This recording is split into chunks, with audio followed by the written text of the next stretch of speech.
प्रभु में आप सबों को मेरी ओर से जय मसीह की। आइए हम लोग वचन में जाएं, छोटे से वचन को सुनेंगे।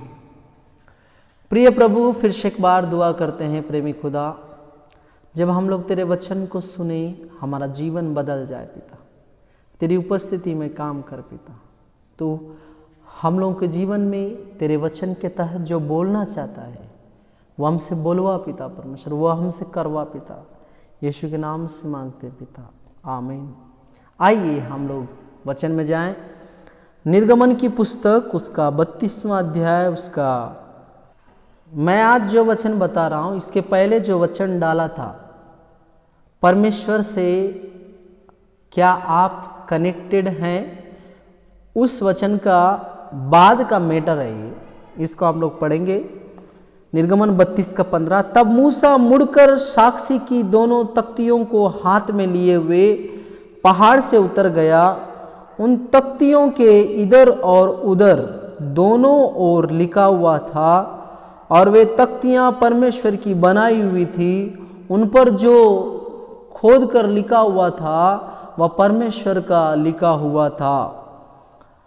जब यहोशू को लोगों के कोलाहल का शब्द सुनाई पड़ा, तब उसने मूसा से कहा, चावनी से लड़ाई का शब्द सुनाई देता है। उसने कहा, यह जो शब्द है वह ना तो जीतने वाले का है और ना हारने वाले का है। मुझे तो गाने का शब्द सुनाई पड़ता है। चावनी के पास आते ही मूसा को वहाँ बछड़ा और नाचना दिखाई पड़ा। तब मूसा का क्रोध भड़क उठा और उसने तख्तियों को अपने हाथों से पहाड़ के नीचे पटक कर तोड़ डाला। तब उसने उसके बनाए हुए बछड़े को लेकर आग में डाल के फूंक दिया और पीस कर चूर चूर कर डाला और जल के ऊपर फेंक दिया और इस्राएलियों को उसे पिलवा दिया। देखिए, छोटे से शब्दों में पहले का स्टोरी बताऊंगा। आप 32वां अध्याय का 7 से 14 तक पढ़ेंगे। वहाँ पे यहोवा परमेश्वर इजरायलियों को हठीले लोग बताते हैं, उनको भस्म करने का सोचते हैं। मूसा से जब बात करते हैं, मूसा उनको मनाते हैं और परमेश्वर को शांत कराते हैं। परमेश्वर को बताते हैं कि आपने बचा के लाया, अपनी बड़ी सामर्थ्य से इनको आप नाश ना कीजिए।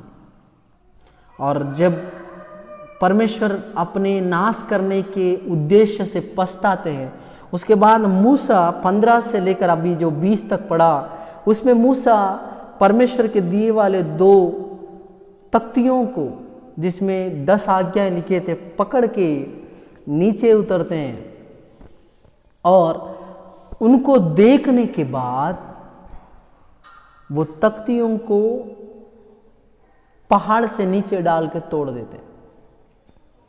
हम लोग इसमें 2 चीज सीख सकते हैं। पहला चीज, जब यहोवा परमेश्वर गुस्सा कर रहे थे, मूसा उनको शांत कराने के लिए बात किए, लेकिन जब इस्राएली पाप करते हुए मूसा ने देखा, उनका गुस्सा भड़क उठा।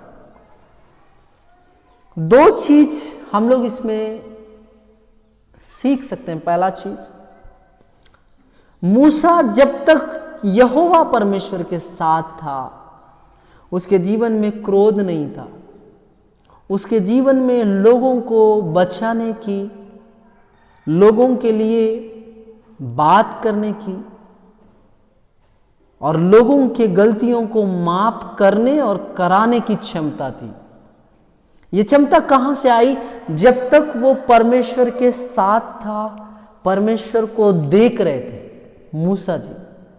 लेकिन जब उसने कोलाहल होने वाले शब्द को सुना, इजरायलियों को देखा, उनका क्रोध भड़क उठा।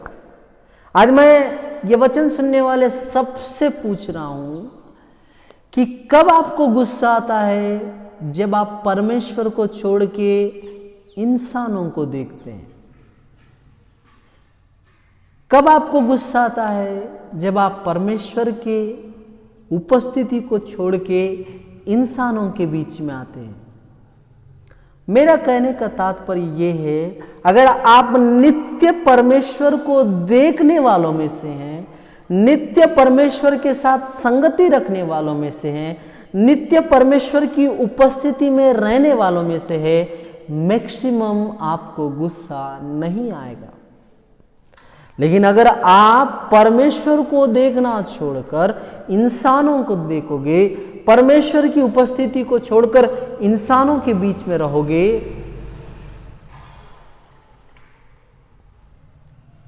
मेरा विश्वास है आप बहुत ज्यादा क्रोध करने लग जाओगे। कारण क्या है? क्योंकि इंसानों की हर हरकत एक भक्ति पूर्ण जीने वाले व्यक्ति को क्रोध दिलाता है। कई पास्टर लोग विश्वासियों को देख के क्रोध करते हैं।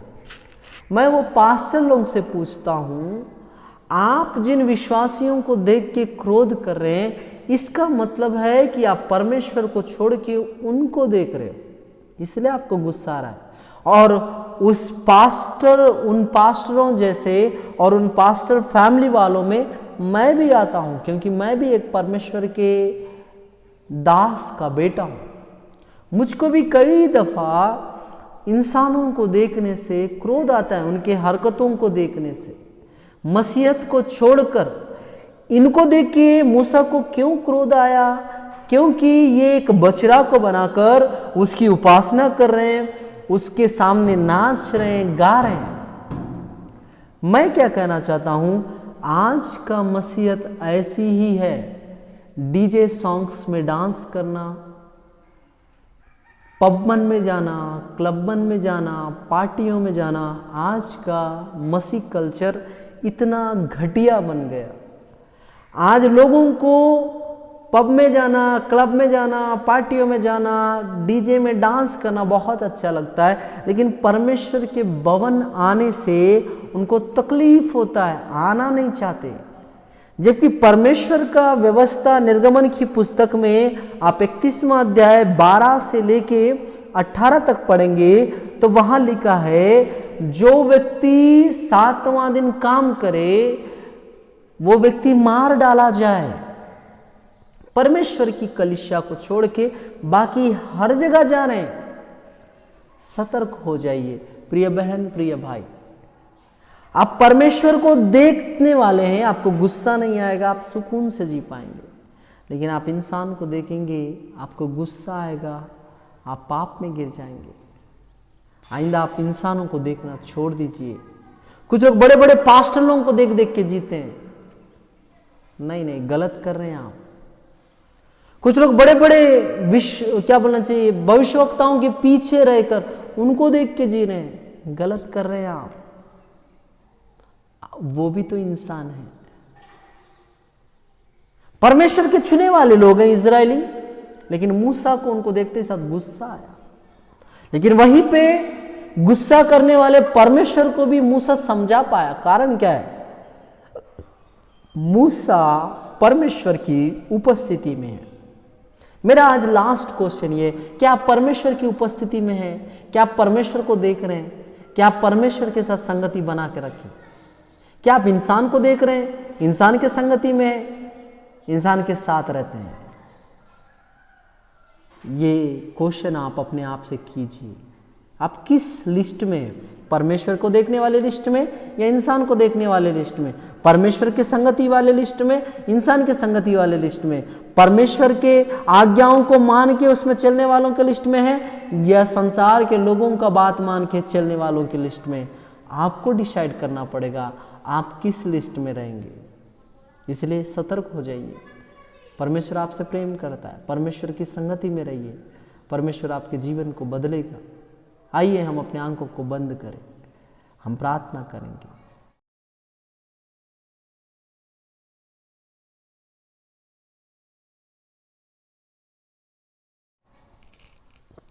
प्रिय प्रभु, मूसा जब तक आपको देखते थे उनको गुस्सा नहीं आया, लेकिन जब वो इंसानों को देखना स्टार्ट कर दिए उनको बहुत गुस्सा आया।